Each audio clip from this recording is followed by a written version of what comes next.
PD study সেন্টারের YouTube চ্যানেলে সবাইকে আবারও একবার ওয়েলকাম। ক্লাস 7 যারা পাঠরত তারা অলরেডি সময় ও গতি যে চ্যাপ্টারটা ছিল তোমাদের থার্ড টার্ম পরীক্ষায় মোস্ট ইম্পর্টেন্ট, সেই চ্যাপ্টারের কিন্তু পার্ট 1-এর ভিডিও অলরেডি কিন্তু রিলিজ হয়ে গেছে। পার্ট 1-এ অভূতপূর্ব সাড়া পেয়েছি, তার জন্যই পার্ট 2 তৈরি হচ্ছে। বহু রিকোয়েস্ট এসছে পার্ট 2 নিয়ে আসেন স্যার, আর চ্যাপ্টারটা তাড়াতাড়ি করে শেষ করে দেন। তো তার জন্যই কিন্তু আজকের এই ভিডিও। তো মোটামুটি যারা এখনও পার্ট 1 দেখোনি তারা ডেসক্রিপশানে পার্ট 1-এর লিঙ্ক থাকবে, আগে পার্ট 1-এর ভিডিওটি দেখো, তারপর পার্ট 2 তোমরা দেখে নাও। পার্ট 1 না দেখে কিন্তু পার্ট 2 দেখলে তোমরা অনেকটাই বুঝতে পারবে না, তাই তোমাদেরকে আগেই বলবো তোমরা ডেসক্রিপশান লিঙ্ক থেকে পার্ট 1টা দেখে নাও। তো চলো কথা না বলে আজকের ভিডিও শুরু করা যাক, আর দেখা যাক আজকে তোমাদের জন্য কি কি অপেক্ষা করছে।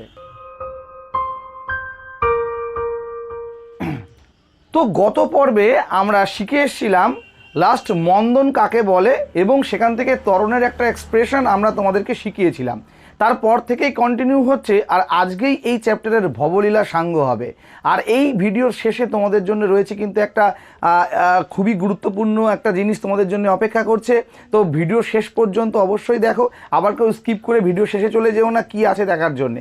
তাই কন্টিনিউ দেখতে দেখো, আর ভিডিও যারা কন্টিনিউ না দেখবে শেষে গিয়ে কিন্তু আজকের যে মজাদার জিনিস বা আজকে একটা বিশেষ যে জিনিস রয়েছে সেটা কিন্তু তোমরা উপভোগ করতে পারবে না। তাই ভিডিওটাকে কন্টিনিউ করো। দেখো আমি তোমাদেরকে বলবো, লাস্ট আমরা ক্লাসে শিখেছিলাম অ্যাক্সিলারেশন অর্থাৎ ত্বরণ। তাহলে ত্বরণ সমান সমান আমরা শিখেছিলাম v-u/t। আজকে কিন্তু এটার গুরুত্ব অনেকটাই, অর্থাৎ অনেকটাই গুরুত্ব বহন করবে এই a = v-u/t। আমি একটু বাংলায় বলি, এটা হচ্ছে ত্বরণ। v মানে হচ্ছে অন্তিম বেগ, u মানে হচ্ছে প্রাথমিক বেগ, আর t হচ্ছে টাইম বা হচ্ছে সময়। তো এরপর থেকে আমরা কন্টিনিউ করব। আজকে প্রথমেই আমরা যেটা নিয়ে আলোচনা করব, নিউটনের গতিসূত্র নিয়ে আলোচনা করব। তো প্রথমে আমরা জানি যে নিউটনের 3টি গতিসূত্র রয়েছে। আমরা সেই 3টি গতিসূত্র আজকে প্রথম গতিসূত্র নিয়ে আলোচনা করব। নিউটনের ফার্স্ট ল, প্রথম সূত্র পড়ছি আমরা গতিসূত্র আর লিখলাম না, শুধু প্রথম সূত্র বলে হেডিংটা করেছি। তো তোমাদেরকে আমি নিউটনের প্রথম গতিসূত্রটা কী জিনিস একটুখানি ডিকটেক্ট করি। দেখো মন দিয়ে বুঝবে নিউটনের প্রথম গতিসূত্রে বলা রয়েছে, বাইরে থেকে বল প্রযুক্ত না হলে, আবারও বলছি, বাইরে থেকে বল প্রযুক্ত না হলে স্থির বস্তু চিরকাল স্থির থাকবে এবং গতিশীল বস্তু চিরকাল সমবেগে সরলরেখা বরাবর চলতে থাকবে। এটা হলো আমাদের প্রথম সূত্র। আবারও বলছি, প্রথম সূত্রটা, বাইরে থেকে বল প্রযুক্ত না হলে স্থির বস্তু চিরকাল স্থির থাকবে আর গতিশীল বস্তু চিরকাল সমান বেগ নিয়ে সমবেগে সরলরেখা বরাবর কিন্তু চলতে থাকবে। তো এটাকে আমি আর বোর্ডে লিখে সময় নষ্ট করলাম না, আর তোমরা ডেসক্রিপশানে প্রথম সূত্র কাকে বলে লেখা পেয়ে যাবে, ডেসক্রিপশান থেকে অবশ্যই দেখে নিও। আমি বিস্তারিত আলোচনাতে ঢুকে গেলাম, বোর্ডে কিন্তু সংজ্ঞাটা লিখলাম না, মুখে দুবার ডিকটেট করেছি। তো নিউটনের প্রথম গতিসূত্র থেকে যদি কেউ জিজ্ঞাসা করে যে কি কি জানা যায়, তাহলে আমরা প্রথমেই লিখব যে নিউটনের প্রথম গতিসূত্র থেকে দুটো জিনিস সম্পর্কে আমরা জানতে পারি। কি কি? একটা হলো জাড্য ধর্ম, আর একটা হলো বলের সংজ্ঞা বা বল কাকে বলে। তো মোটামুটি তোমরা সবাই বুঝতে পারলে নিউটনের প্রথম গতিসূত্র কাকে বলে আর নিউটনের প্রথম গতিসূত্র থেকে কি কি বিষয়ে জানা যায়। দেখো অনেকে ভাবছে ক্লাস 7-এর বাচ্চারা এত ছোট, এই বয়সে এগুলো কি জানানোর কোনো প্রয়োজন আছে? ইয়েস, জানানোর প্রয়োজন আছে। আজকে ক্লাস 7, কালকে ক্লাস 8 হবে, পরশু এরকম করতে করতে কিন্তু একদিন তুমি ক্লাস 11-12-এ উঠবে। তো ভৌতবিজ্ঞানের ভিত এখন থেকেই ভাই ঠিকঠাক করতে হবে, নতুবা কিন্তু এই ভৌতবিজ্ঞান তৈরি হবে ভূত বিজ্ঞানে। তো তাই সেই ভূতটাকে আমরা মাথা থেকে ছাড়াবো, তার জন্য শিখবো ভালো ভালো কিছু ফিজিক্সের ব্যাপার স্যাপার, আরও ভালো করে আমরা বুঝবো। আর আমরা ক্লাস 7টাকে 7 ভাববো না, ভাববো আমি ভৌতবিজ্ঞান শিখতে এসেছি, তবে কিছু শেখা যাবে। আর আমি যদি ভাবি আমি ক্লাস 7-এ পড়ি, এত কিছু আমার জানার দরকার নেই, তাহলে কিন্তু অসম্ভব ব্যাপার, পরবর্তীতে কিন্তু তোমার ঘাড়ে ভূত চাপবেই। তো দেখো প্রথম সূত্র, সেখান থেকে আমরা কি জানতে পারলাম? জাড্য ধর্ম, আরটা হচ্ছে বলের সংজ্ঞা। তাহলে আমরা এখন জেনে নেব জাড্য কাকে বলা হয় বস্তুর। দেখো জাড্য কাকে বলা হয়, একদম সোজা জিনিস। ব্যাপারটা হয়েছে কেমন জানো, মনে করো তুমি তোমার বাড়ির খাটের উপরে একটা ব্যাগ রাখা রয়েছে, আর সেই ব্যাগটাকে তুমি ওখানেই রেখে দিয়ে কেউ তুললো না, 1 বছর পরেও কিন্তু তুমি দেখবে যে ওই ব্যাগটা ওখানেই পড়ে রয়েছে যদি কেউ না তোলে। কিংবা তুমি লাইফ টাইম ব্যাটারিওয়ালা একটা গাড়ি কিনলা, যে ব্যাটারি জীবনে শেষ হবে না, আর সেই গাড়িতে ব্যাটারিটা লাগিয়ে দিয়ে তুমি ছেড়ে দিলে সেই খেলনা সারা জীবন চলতে থাকবে, ওকে আটকানোর ক্ষমতা কিন্তু কারণ নেই যতদিন না ব্যাটারি নিঃশেষ হচ্ছে। তাহলে এখান থেকে জাড্য কাকে বলা হয় যদি কেউ জিজ্ঞাসা করে আমরা কি অ্যান্সার দেবো? যে ধর্মের জন্য স্থির বস্তু চিরকাল স্থির এবং গতিশীল বস্তু চিরকাল তার গতি ও ধর্ম বজায় রাখার চেষ্টা করে তাকে বলা হয় জাড্য। তাহলে জাড্য কাকে বলা হয়? যে ধর্মের জন্য স্থির বস্তু চিরকাল স্থির এবং গতিশীল বস্তু চিরকাল তার গতি ও ধর্ম বজায় রাখার চেষ্টা করে তাকে বলা হয় জাড্য। তাহলে আমরা জানবো এখন জাড্য কয় প্রকার ও কি কি। দেখো, জাড্যকে আমরা দুভাগে ভাগ করছি। একটা হলো স্থিতিজাড্য, একটা হলো স্থিতিজাড্য, আর একটা হলো গতিজাড্য। খুব সাবধান। তাহলে আমরা প্রথমে আজকে শিখলাম জাড্য কাকে বলা হয়, জাড্যকে কয় ভাগে ভাগ করছি, কি কি। তাহলে জাড্যকে দুভাগে ভাগ করছি, একটা স্থিতিজাড্য আর একটা হলো গতিজাড্য। তাহলে এবার তোমাদের জানতে ইচ্ছা করছে স্যার গতিজাড্য আর স্থিতিজাড্য কাকে বলা হয়? একদম কেন নয়, অবশ্যই জানতে ইচ্ছা করছে আর জানবই। তাহলে আমরা প্রথমে জানবো স্থিতিজাড্য কাকে বলা হয়। যে ধর্মের জন্য, আবারও বলছি, যে ধর্মের জন্য স্থির বস্তু চিরকাল স্থির থাকার প্রবণতা দেখায় তাকে বলা হয় স্থিতিজাড্য। নোট কিন্তু ডেসক্রিপশনে থাকবে। আবারও বলছি, যে ধর্মের জন্য স্থির বস্তু চিরকাল স্থির থাকার প্রবণতা দেখায় তাকে বলা হয় স্থিতিজাড্য। নেক্সট গতিজাড্য, যে ধর্মের জন্য কোনো গতিশীল বস্তু তার গতি ও ধর্ম বজায় রাখার চেষ্টা করে তাকে বলা হয় গতিজাড্য। স্যার একটা করে কি উদাহরণ হবে? ইয়েস, কেন হবে না, অবশ্যই উদাহরণ হবে। যে ভিডিও দেখছো, ভাবো সে মামার বাড়ি যাচ্ছে, অর্থাৎ তুমি মামার বাড়ি যাচ্ছ, তোমার বাস স্টপেজে বাসটা দাঁড়িয়ে রয়েছে। কাকু কাকু বাস কটায় ছাড়বে? এই 12টার দিকে ছাড়বো। ও এখন কটা বাজে? 11:15। ও এখনও টাইম আছে। মা একটা চিপস কিনে দাও। তুমি একটা চিপস কিনে এনে বাসের মধ্যে খাচ্ছ, কখন 12টা বেজে গেছে তোমার খেয়াল নেই। আর কাকু দিয়েছে গাড়ি স্টার্ট, আর যেই গাড়ি স্টার্ট দিয়েছে দাম করে পিছন দিকে তুমি পড়লে, আর যেই পিছন দিকে পড়লে মাথায় লাগলো, ওরে বাবা রে বাবা, মাথা তো পুরো ফুলে গেল, ও বাবা বাবা কী হলো কী হলো। তো মোটামুটি বাসটা চলা শুরু করলো, তুমি মোটামুটি একটু নিজেকে সামলে আবার দাঁড়ালে, আবার একটু চিপস খাচ্ছ। বাসের সামনে কোনো সময় একটা কুত্তা এসে গেছে, আর কাকু দিয়েছে আবার কষা ব্রেক, আর যেই কাকু কষা ব্রেক করেছে হুমুর খেয়ে সামনে এক মেয়ের গাড়ি গিয়ে তুমি পড়লে, আর দিল মেয়েটা আবার একটা চর, এই অসভ্য ছেলে, তুমি বাসের মধ্যে ঠিকঠাক করে চলতে পারো না, এর ওর গায়ে এসে পড়ছো, আমার তো কোনো দোষই নেই, এরম হচ্ছে কেন? আর তোমার এইসব কারণগুলো, ঘটনাগুলো তুমি সব ব্যাখ্যা করতে এসছো আমার কাছে। স্যার বাসে একটা মেয়ে আমাকে মারলো। আনলাম কেন কেন তোমাকে মারলো কেন? আরে এর ওর গায়ে গিয়ে পড়ছি, কিন্তু আমার পড়ার কোনো ইচ্ছা ছিল না স্যার, আমি একা একাই পড়ে যাচ্ছি, একা একাই উঠছি, কী হচ্ছে স্যার আমি কিছু বুঝতে পারছি না। আনলাম কী হয়েছে, ঘটনাটা আমাকে বলো। বলছে স্যার যখন বাসটা দাঁড়িয়ে ছিল আমি চিপস খাচ্ছিলাম, বাস চালানো শুরু করলো, আমি পেছন দিকে ঘা খেলাম, আবার বাসটা চলছিল, বাসটা দাঁড়ালো, আবার সামনে গিয়ে এক মেয়ের কাছে গিয়ে ঘা খেলাম। স্যার এরম হলে কি করে চলবো? আমি স্যার কোনো অন্যায় করিনি, তাও স্যার লোকের মারধর খাচ্ছে। আমি দেখো তোমার দোষ না বাবা, এটা হলো স্থিতিজাড্য আর গতিজাড্যের দোষ। স্যার এটা আবার কী জিনিস? ভালো করে এবার বুঝতে হবে। তাহলে স্থিতিজাড্য আর গতিজাড্য কী জিনিস ভালো করে বোঝো। যখন তোমার বাস দাঁড়িয়েছিল এক জায়গায়, তুমিও বাসের মধ্যে দাঁড়িয়েছিলে, এবার তোমার ওই বাস হঠাৎ করে চলতে শুরু করেছে, তোমার বাসের চাকার সাথে তোমার নিচের পার্টটা বডির চাকার সাথে গতিশীল, ওরা চলে গেছে, গাড়ির সাথে গতিশীল হয়ে গেছে, কিন্তু তোমার উপরের পার্ট বলছে এই আমি গতিশীল হব না, আমি স্থিতিজাড্য বজায় রাখার চেষ্টা করব। কিন্তু সেটা কি সম্ভব? সেটা সম্ভব না, তার কারণ তুমি তো বাসের সাথে অলরেডি গতিশীল, আর তোমাকে জোরবশত নিয়ে যাচ্ছে, এর জন্য তুমি পেছন দিকে হেলে পড়ছো। এটা হলো একটা স্থিতিজাড্যের উদাহরণ। আবার তুমি যখন বাসটা চলছিল, তোমার সারা বডি বাসের চাকার সাথে গতিশীল, তুমিও যাচ্ছ, বাসও যাচ্ছে, কোনো সমস্যা নেই, বাসের ভিতরে তুমি বসে আছো, দাঁড়িয়ে আছো, হঠাৎ করে গাড়ির ব্রেকটা কষেছে, আর যেই গাড়ির ব্রেক কষেছে গাড়ির চাকা স্থির, তোমার দেহের নিচের পার্টও স্থির, কিন্তু উপরের পার্ট বলছে ওই আমি সামনের দিকে যাব, আমি দাঁড়াবোই না। এই সামনের দিকে যাওয়ার কারণে তুমি ওই সামনে গিয়ে হেলে পড়লে। তাহলে এটা হলো একটা গতিজাড্যের উদাহরণ। অর্থাৎ স্থিতিজাড্য এবং গতিজাড্য কিন্তু অনায়াসে আমরা বুঝতে পারলাম একটা ছোট্ট বাসের উদাহরণ দিয়ে। তাই তোমরা বাড়িতেও কিন্তু পর্যবেক্ষণ করতে পারো। এছাড়া আরও অনেক কিছু রয়েছে। তুমি একটা কার্ডবোর্ড নাও, একটা গ্লাসের উপরে কার্ডবোর্ড রেখে তার উপরে একটা 1 টাকার কয়েন বসাও, তারপর কার্ডবোর্ডটাকে ঘা মারো, তারপরে পয়সাটা কোথায় গিয়ে পড়ে পর্যবেক্ষণ করে কমেন্ট সেকশনে কমেন্ট করো। তারপর এর উত্তর দেবো যে পয়সা এখানে কেন পড়লো বা পয়সা কার্ডের সাথে চলে গেল না কেন। মোস্ট ইম্পর্টেন্ট কোয়েশ্চেন দিলাম, তোমরা বাড়িতে একবার প্র্যাকটিস করে আমাকে দেখো স্যার এই ঘটনা ঘটেছে, তারপর আমি তোমাদের নেক্সট এপিসোডে উত্তর দিয়ে যাব। ওকে, তো মোটামুটি স্থিতিচার্য গতিচার্য আশা করছি কারোর কোনো বুঝতে সমস্যা নেই। যদি তোমাদের স্থিতিচার্য গতিচার্য বুঝতে সমস্যা থাকে অবশ্যই কমেন্ট সেকশনে কিন্তু কমেন্ট করবে। এরপর আমরা বলবো বল কাকে বলে, the most important part of সময় ও গতি। দেখো বল বলতে আমরা কি বুঝি, দেখো বল তো স্কুলে গিয়ে খাটায়, কি খাটায় না, এই আমার ব্যাগ এখানে ছিল তুই ব্যাগ রেখেছিস কেন, ব্যাগ নিয়ে এক বেঞ্চে ফেলে দেওয়া, বা ওকে আমার সাথে এই তুই আমার পাশে বসবি না আজকে, ট্রেনে একদম ফেলে দিচ্ছে। তাহলে এক কথা ভালো করে বোঝো, তোমার ব্যাগটা যখন একজন এসে রেখে গেছিলো তোমার জায়গায়, তোমার ব্যাগটা কী ছিল, স্থির, তুমি ব্যাগটাকে তুলে নিয়ে ফেলে দিলে, তাহলে ব্যাগ হয়ে গেল কি, গতিশীল। তাহলে আমরা বল কাকে বলবো, বাইরে থেকে যা প্রয়োগ করে স্থির বস্তুকে গতিশীল এবং গতিশীল বস্তুকে স্থির করা যায় তাকে কি বলা হয়, বল বলা হয়। তাহলে আশা করছি বলের সংজ্ঞা জীবনে কোনোদিন ভুল হবে না। বাইরে থেকে যা প্রয়োগ করে স্থির বস্তুকে গতিশীল এবং গতিশীল বস্তুকে স্থির করা যায় তাকে কি বলা হয়, বল বলা হয়। তাহলে আমরা বল কাকে বলে কিন্তু জেনে গেলাম। আর বলের কিন্তু একক রয়েছে দুটো, বলের সিজিএস এবং এসআই একক হয়, সিজিএসে ডাইন এবং এসআইতে নিউটন। তো যাই হোক, মোটামুটি আমাদের প্রথম সূত্র ক্লিয়ার হয়ে গেল, আর প্রথম সূত্র থেকে আমরা এই জিনিসগুলো পেলাম।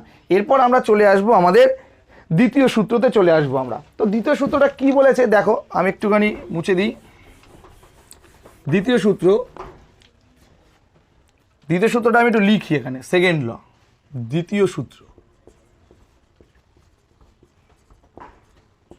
সূত্র আমি একটু লিখছি। দ্বিতীয় সূত্রটা বলছে কোনো বস্তুর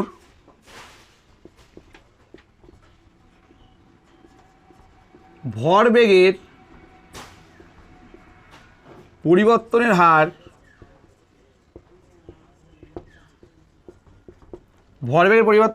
ওই বস্তুর উপর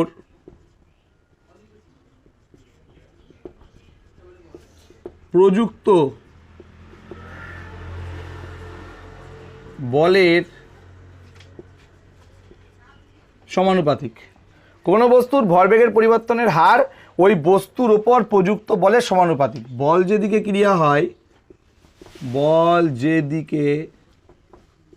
ক্রিয়া হয় বস্তুর ভরবেগের পরিবর্তন সেই দিকে ঘটে। তোমরা সংজ্ঞাটা কিন্তু ডেসক্রিপশনেও পেয়ে যাবে, আর ওকে বোর্ডে লেখালাম যে কি দ্বিতীয় সূত্রে বলেছে কোনো বস্তুর ভরবেগের পরিবর্তনের হার ওই বস্তুর ওপর প্রযুক্ত বলের সমানুপাতিক। বল যেদিকে ক্রিয়া হয় বস্তুর ভরবেগের পরিবর্তন সেদিকে ঘটে। তাহলে নিউটনের দ্বিতীয় সূত্রটা কিন্তু এটাই বলেছে। তাহলে ভরবেগ কথাটা কিন্তু ভালো করে দেখো, আমি তোমাদের জন্য স্টার মার্কিং করছি, ভরবেগ। তাহলে এক কথায় ভর গুণ বেগ তাকে বলা হয় ভরবেগ। ভর গুণ বেগ, ভরকে আমরা বলি এম আর বেগকে বলি ভি, অর্থাৎ এম ভি, ভর ইন্টু বেগ তাকে বলবো আমরা ভরবেগ। তো দেখো আমরা এই নিউটনের দ্বিতীয় গতিসূত্র থেকে কি জানতে পারি, আমাদের এই নিউটনের দ্বিতীয় গতিসূত্র থেকে বল পরিমাপ করতে পারি, ভালো করে বুঝবা, বা বল পরিমাপের সমীকরণ প্রতিষ্ঠা করা যায়। দেখো আমরা প্রথম সূত্র থেকে বল কাকে বলে জেনেছিলাম, কিন্তু বল কি পরিমাণ বল তৈরি হচ্ছে এটা কিন্তু আমরা বের করতে পারিনি, কিন্তু আমরা এই দ্বিতীয় সূত্র থেকে কিন্তু অবশ্যই বল পরিমাপ করতে পারবো। তাহলে দেখো বল পরিমাপের সূত্রটা হলো এফ সমান সমান এম গুণ এ, এফ সমান সমান এম গুণ এ, অর্থাৎ এফ মানে বল, এম মানে ভর, এ মানে হচ্ছে ত্বরণ। এবার তোমাদের মনে একটা কোয়েশ্চেন আসতে পারে, স্যার এই এফ সমান সমান মা কিভাবে আসে, বা এফ সমান সমান যে এম গুণ এ সেটা কিভাবে তৈরি হয়।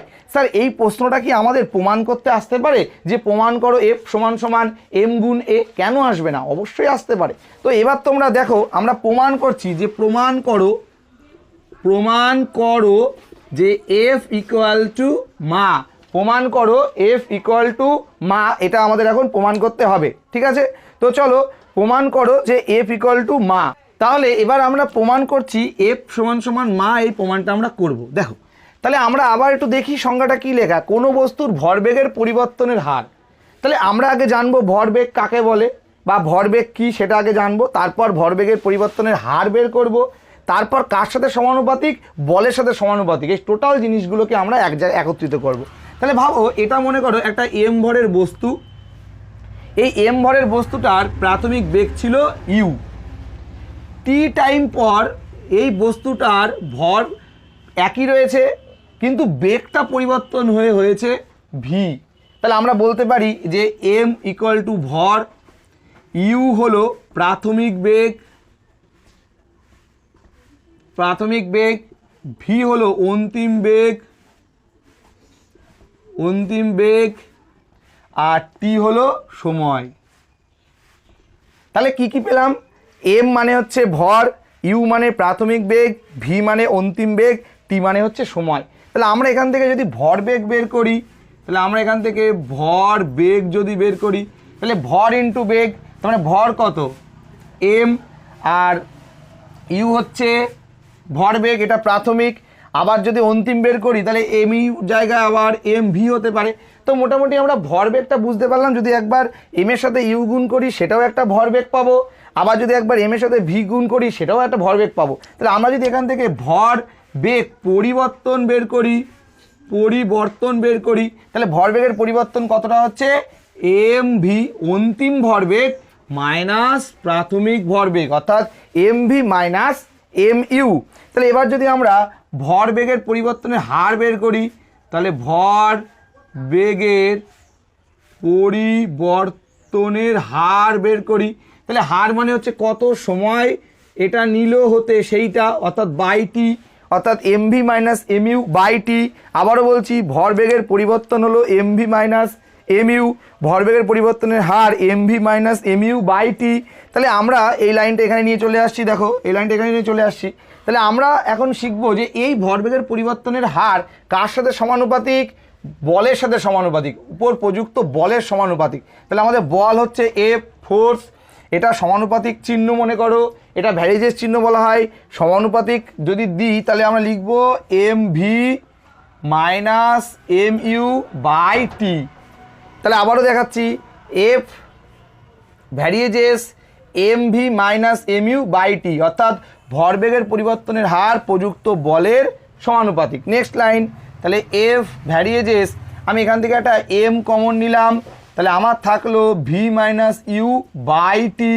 পরেরটা এফ ভ্যারিজেস এম, তাহলে ভি মাইনাস ইউ বাই টি, দেখো ত্বরণ না, অন্তিম বেগ মাইনাস প্রাথমিক বেগ বাই সময়, তার মানে কি অ্যাক্সিলারেশন ত্বরণ। তাহলে আমি এই জায়গাটুকুতে বসিয়ে দিলাম এ। তাহলে এখান থেকে ভ্যারিজেস চিহ্ন উঠলে মনে রাখবা একটা সমান সমান চিহ্ন আসে আর তার সাথে একটা ধ্রুবক আসে। ধ্রুবক মানে হচ্ছে যার মান অপরিবর্তনশীল, সেই ধ্রুবকের নাম হলো কে এম এ। এবার যদি কে এর মান 1 হয় তাহলে দেখো এফ সমান সমান মা। এই ছোট ক্লাসে তোমরা আপাতত এইটুকুই জানো যে এফ সমান সমান মা অলরেডি আমরা প্রমাণ করতে পারলাম। তাহলে কিভাবে করলাম আবার বলি, নিউটনের দ্বিতীয় গতিসূত্র থেকে কিন্তু প্রমাণটা হলো। তাহলে আমাদের কোনো একটা বস্তুর এম ভরের বস্তুর প্রাথমিক বেগ ছিল ইউ, টি টাইম পর বেগ হলো ভি, অর্থাৎ আমাদের বেগ পরিবর্তন ভরবেগের পরিবর্তন হলো m V minus M u by t. তাহলে এই ভরবেগের পরিবর্তন কার সাথে সমানুপাতিক? বলের সাথে সমানুপাতিক। তাহলে F varies as m V minus M u by t, এখান থেকে এম কমন নিলাম, থাকলো v minus u by t. তাহলে এফ ভ্যারিজেস পেলাম হচ্ছে মা। তাহলে এফ সমান সমান কে এম এ, ভ্যারিজেস চিহ্ন উঠলো, সমান সমান আসলো, একটা ধ্রুবক আসলো। ধ্রুবকের মান যদি 1 হয় তাহলে আমরা লিখতে পারি এফ সমান সমান মা। আর অলরেডি আমরা এটাকে প্রমাণ করতে পারলাম। এই বয়সে এটা তোমাদের কাছে আকাশ কুসুম, তোমরা যেটা শিখছো এটাই সবচেয়ে বড় কথা। এফ সমান সমান মা। অনেক বড় বড় ছেলেমেয়েরা এই প্রমাণগুলো পারে না, এখনও ক্লাস 10-এর অনেকে পারে না এই প্রমাণগুলো। তাই তোমরা করতে পারছো, এটা অনেকটা তোমরা লাকি যে তোমরা এগুলো করতে পারছো। তো মোটামুটি আমি বোর্ডটা কিন্তু এখন মুছে দেবো, তোমরা লিখে নাও তাড়াতাড়ি করে। তাহলে আশা করছি তোমাদের লেখা হয়ে গেছে। আর ডেসক্রিপশানেও কিন্তু অবশ্যই থাকবে, ডেসক্রিপশানে কিন্তু দেখে নিতে পারো, তো স্ক্রিনশট করে নিতে পারো। মুছে দিলাম। এবার আমরা তৃতীয় গতিসূত্র নিয়ে আলোচনা করব। আমরা নিউটনের তৃতীয় গতিসূত্র নিয়ে এখন আমরা আলোচনা করতে বসবো। দেখো নিউটনের তৃতীয় গতিসূত্র,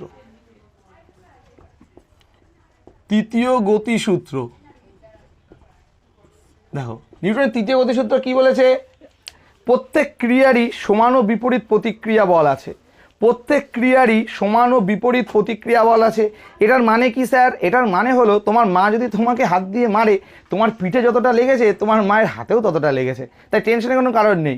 তুমি যে তোমাকে মারবে তা তোমার যতটা লাগবে তারও ঠিক ততটাই লাগবে। তাহলে নিউটনের তৃতীয় গতিসূত্র আমরা কাকে বলবো? প্রত্যেক ক্রিয়ারই সমান ও বিপরীত কী রয়েছে? প্রতিক্রিয়া বল রয়েছে, মনে থাকবে। তাহলে এটা হলো নিউটনের তৃতীয় গতিসূত্র। এবার কিছু উদাহরণ যদি দিই, দেখো ভালো করে বোঝো। তোমরা কালী পুজোর সময় রকেটবাজি ওড়াও, তো রকেটের নিচে যখন তোমরা আগুন দাও তখন ওই আগুনটা কি করে, বারুদটা নিচের দিকে একটা ক্রিয়া করে, আর ওই বাতাস কি করে, ওটার উপর প্রতিক্রিয়া বলের সৃষ্টি করে। তাহলে এই ক্রিয়া প্রতিক্রিয়ার কারণে কিন্তু রকেটবাজি আকাশে উড়ে যায়। এরপর আরও যদি উদাহরণ চাও, বন্দুক থেকে গুলি করলে বন্দুক পিছন দিকে হটে যায়। কেন? তার কারণ বন্দুক থেকে যখন গুলিটা বেরোচ্ছে তখন বন্দুক ওই গুলিটার উপরে ক্রিয়া করে, আর গুলিটা বন্দুক থেকে রিলিজ পাওয়ার আগে একটা প্রতিক্রিয়া বলের সৃষ্টি করে। তাহলে এই প্রতিক্রিয়া বল এবং ক্রিয়ার জন্য কি হয়, কিছুটা পেছন পরিমাণে হেলে আসে। তাহলে এখান থেকে আমি বলতে পারি যে ক্রিয়া প্রতিক্রিয়া কিন্তু বিপরীতমুখী, অর্থাৎ আমি যার উপরে ক্রিয়া করব ঠিক তার অপোজিটে কিন্তু আবার বিপরীত প্রতিক্রিয়া বলেরও সৃষ্টি হবে। তো মোটামুটি এই ছিল তোমাদের তৃতীয় গতিসূত্র। এরপর তোমাদের দুটো জিনিস রয়েছে, একটা হচ্ছে কার্য, আরটা রয়েছে শক্তি। তো কার্য আর শক্তি করলেই কিন্তু তোমাদের সিলেবাস শেষ, অর্থাৎ এই চ্যাপ্টারটা শেষ হয়ে যাবে। তো এবার তোমরা হেডিং করো খাতাতে যে কার্য কাকে বলা হয়। দেখো কার্য কাকে বলা হয়, খুব ইম্পর্ট্যান্ট জিনিস, খুব সুন্দর করে বোঝাচ্ছি কার্য কাকে বলে। দেখো এখন আমরা দেখব কার্য কাকে বলা হয়। দেখো কার্য খুব ইম্পর্টেন্ট একটা ব্যাপার। যত তোমরা আরও উঁচু ক্লাসে উঠবে কার্যের কিন্তু ব্যাখ্যা চেঞ্জ হবে না, কিন্তু কার্যের যে বিস্তার সেটা কিন্তু অনেকটা পরিসরে তৈরি হবে। তো মোটামুটি এখন থেকে কিছু শিখে নাও, তাতে তোমাদের কি হবে, পরবর্তীতে আর সমস্যা হবে না। তার কারণ পরবর্তীতে কার্য, ক্ষমতা ও শক্তি বলে আলাদা আলাদা চ্যাপ্টার আসবে। দেখো কার্য কাকে বলা হয়, আমি যদি লিখি যে কোনো বস্তুর ওপর বল প্রয়োগ করলে যদি বলের প্রয়োগবিন্দু স্মরণ ঘটে, আবারও বলছি, কোনো বস্তুর ওপর বল প্রয়োগ করলে যদি বলের প্রয়োগবিন্দু স্মরণ ঘটে তখন তাকে বলা হয় কার্য। কেমন জিনিস স্মরণ তোমরা জানো। তাহলে মনে করো এটা একটা বস্তু, তো এই বস্তুটার উপরে মনে করো এফ বল প্রয়োগ করা হলো, আর সেই এফ বলের দরুন বস্তুটা কিছুটা পরিমাণ স্মরণ হলো। আমি যদি ধরি সেই স্মরণটা হলো এস, তাহলে এখান থেকে আমরা কার্য ওয়ার্ক ডাব্লিউ সমান সমান লিখতে পারি এফ গুণ এস, মনে থাকবে। তাহলে কার্য সমান সমান আমরা কি লিখতে পারি, এফ এস, অর্থাৎ এফ গুণ এস কার্য। তাহলে কোনো বস্তুর ওপর বল প্রয়োগ করলে যদি বলের প্রয়োগবিন্দু স্মরণ ঘটে তখন তাকে কি বলা হয়, তখন তাকে বলা হয় কার্য। তাহলে এফ সমান সমান এফ গুণ এস। দেখো এই কার্য মূলত আমরা বলতে পারি দুটো এন্ডে আমরা ইউজ করতে পারি, একটা হচ্ছে বলের দ্বারা কার্য আর একটা হলো বলের বিরুদ্ধে কার্য। তাহলে বলের দ্বারা কার্য কখন হবে, মনে করো এটা তোমাদের গ্রাউন্ড, আর এখান থেকে তুমি একটা ইটকে দোতলা থেকে ফেলে দিলে, তাহলে দেখো আমাদের অভিকর্ষ এইদিকে, বলের অভিমুখও কিন্তু এই দিকটায়। তাহলে আমরা এখান থেকে বলতে পারি যে এটা হলো বলের দ্বারা কার্য। এবার বলের বিরুদ্ধে কার্য কেমন জিনিস, তুমি এই বলটাকে যখন মাটি থেকে উপর দিকে তোলার চেষ্টা করবে, তাহলে তোমার জি কাজ করছে নিচের দিকে আর তুমি বল প্রয়োগ করছো উপর দিকে, তাহলে এই ক্ষেত্রে যে কার্য সেটাকে বলবো আমরা বলের বিরুদ্ধে কার্য। তাহলে আবারও বুঝতে পারলে যে বলের দ্বারা কার্য আর বলের বিরুদ্ধে কার্য বলতে কি বোঝায়। আর এখান থেকে আরেকটা কোশ্চেন আসতে পারে যে কার্যহীন বল কাকে বলা হয়। দেখো তোমার বল এবং প্রয়োগবিন্দু স্মরণ, তুমি যেদিকে বল প্রয়োগ করছো আর তোমার যদি স্মরণ, এদের মিডিলে যদি একটা 90 ডিগ্রি কোণ তৈরি হয়ে যায় তাহলে সেক্ষেত্রে কিন্তু কোনো রকম কার্য করে না, সেটাকে আমরা বলবো কার্যহীন বল। সেটা কেমন, একজন ব্যক্তি একটা ফ্ল্যাট সারফেসের উপর দিয়ে একটা সুটকেস হাতে নিয়ে যাচ্ছে, তাহলে এই ক্ষেত্রে আমাদের বলের অভিমুখ এবং আমাদের মানে স্মরণ এবং বলের মাঝখানে যে 90 ডিগ্রি অ্যাঙ্গেলটা তৈরি হচ্ছে, এই কারণে কিন্তু কোনো রকম কার্য হচ্ছে না। তো সেই কার্যগুলোকে আমরা বলবো কার্যহীন বল, সেই বলটাকে কি বলবো, কার্যহীন বল। আর লাস্ট রয়েছে শক্তি, তোমরা সবাই জানো শক্তি লাস্ট তোমাদের। তাহলে শক্তি কাকে বলা হয়, কার্য করার সামর্থ্যকে শক্তি বলা হয়, মনে থাকবে। শক্তি কাকে বলা হয়, কার্য করার সামর্থ্যকে বলা হয় কিন্তু শক্তি। তো এবার তোমাদেরকে বলে রাখি, বিশেষ কিছু তোমাদের আর নেই এই পার্টে, তোমাদের মোটামুটি সময়গতি আমি শেষ করে দিলাম। ডেসক্রিপশানে কিন্তু টোটাল নোটটা রয়েছে, আর তোমাদের যদি মনে হয় যে ডেসক্রিপশান ছাড়াও পিডিএফ নোট নেবে তাহলে অবশ্যই আমার হোয়াটসঅ্যাপ গ্রুপ লিঙ্ক দেওয়া থাকবে, সেখানে তোমরা জয়েন করবে আর সেখান থেকে তোমরা কিন্তু এর নোটসও পেয়ে যাবে। এবার তোমাদের জন্য ইন্টারেস্টিং ব্যাপারটা বলি, তোমরা যারা যারা এই চ্যাপ্টারটা এতদিন ধরে করলে তাদের জন্য আমি একটা নোটশিট তো বানিয়েছি, সেটা তোমাদেরকে পিডিএফ দিয়ে দেবো যখন তোমরা গ্রুপে জয়েন করবে। তোমরা শুধু লিখবে গ্রুপে, স্যার আমি ক্লাস 7-এ পড়ি, আমার নাম এই, মানে ক্লাস 7 নাম আর জেলার নাম। যদি গ্রুপটাতে তুমি রেখো তাহলে তুমি অবশ্যই এর একটা সম্পূর্ণ পিডিএফ নোটস পেয়ে যাচ্ছ, অর্থাৎ উত্তর এবং প্রশ্ন একসাথে বিনামূল্যে, কোনো টাকা তোমাদেরকে খরচ করতে হবে না। আর এটার রেফারেন্সে আমি তোমাদেরকে অনলাইনে একটা টেস্ট নেব, আর সেই টেস্টে যারা যারা অংশগ্রহণ করবে এবং যারা প্রথম দ্বিতীয় এবং তৃতীয় হবে তাদের জন্য রয়েছে আকর্ষণীয় গিফট হ্যাম্পার। এটাই ছিল আজকের টুইস্ট ভিডিওর। তো দেখা হচ্ছে তোমাদের সাথে নতুন কোনো এপিসোডে, নতুন কোনো অধ্যায়ে।